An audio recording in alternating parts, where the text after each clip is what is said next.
করতেছেন? হ্যাঁ, কই কিছু করছি না তো। আমি কিন্তু সব দেখছি যে আপনি এই শশা দিয়া কি কি করতেছিলেন। নিজে তো দেখিয়ে ফেলেছো, তোমার কাছে তো আর লুকিয়ে লাভ নেই। আপনি এত সুন্দর একটা মানুষ, আপনি কেন শশা দিয়ে এইগুলা করেন? আসলে কি আর বলবো, দুঃখের কথা। তোমার স্যারকে আমি বিয়ে করছি 2 বছর হয়ে যাচ্ছে, এখনো না আমাকে কোনো রকম শারীরিক সুখ দিতে পারছে না। সুখ পাইবেন না বইলা এই শশা দিয়া এইগুলা করবেন? এর থেকে আপনি আমারে বলতেন, আমি আপনারে সুখ দিতাম। আমি কি পারতাম না? তাই বুঝি?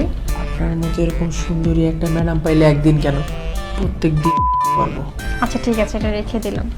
তাহলে শুরু করি। বড় সাহস তোর, হ্যাঁ? খুব শখ, খুব শখ, খুব শখ হয়েছে ম্যাডামের শরীরে হাত দেওয়ার। স্যার, আপনি ভুল বুঝতেছেন। স্যারের এটা আমি বলতেছি, ম্যাডাম আছে না, ম্যাডামই আমারে বলছে আপনি নাকি তাহলে সুখ দিবার। সে কথা বলার একটা লিমিট আছে। তুই কি ভেবেছিস আমি কিচ্ছু জানি না?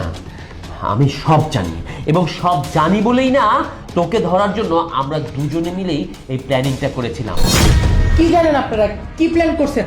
আপনার বউ আছে না, আপনার বউই আমারে বলছে তারে সুখ দিবার, এই জন্য আমি আসছি, না তো আমি আসতাম না। হ্যাঁ, সেই সুখটাই তো এখন বের করবো।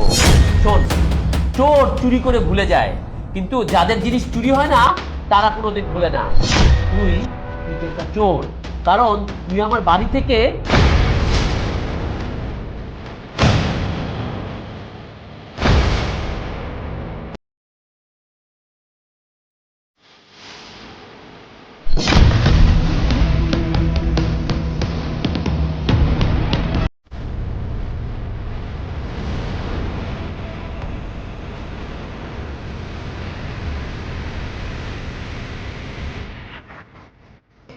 এই যে পাইছি টাকা, এই 2 লাখ টাকা এখন আমার।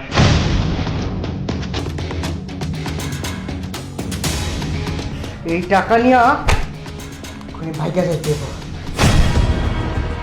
তুই যে চুরি করেছিস সেটা আমি দেখেছি, আর তোকে আটকে রাখার জন্য আমার এই নাটকটা করা। এবার বুঝেছি একটা বাড়িতে তুই থাকছিস, খাচ্ছিস, এই বাড়ির মানুষ তোকে লালন পালন করছে, হোক তুই চাকর, তারপরও তো এই বাড়িতে তুই থাকছিস, তাই না? এই বাড়িটা সবসময় তোর ভরসায় থাকে, আর তুই কি না এই বাড়ি থেকে টাকা চুরি করবি? আমার টাকাগুলো বের কর, বের কর।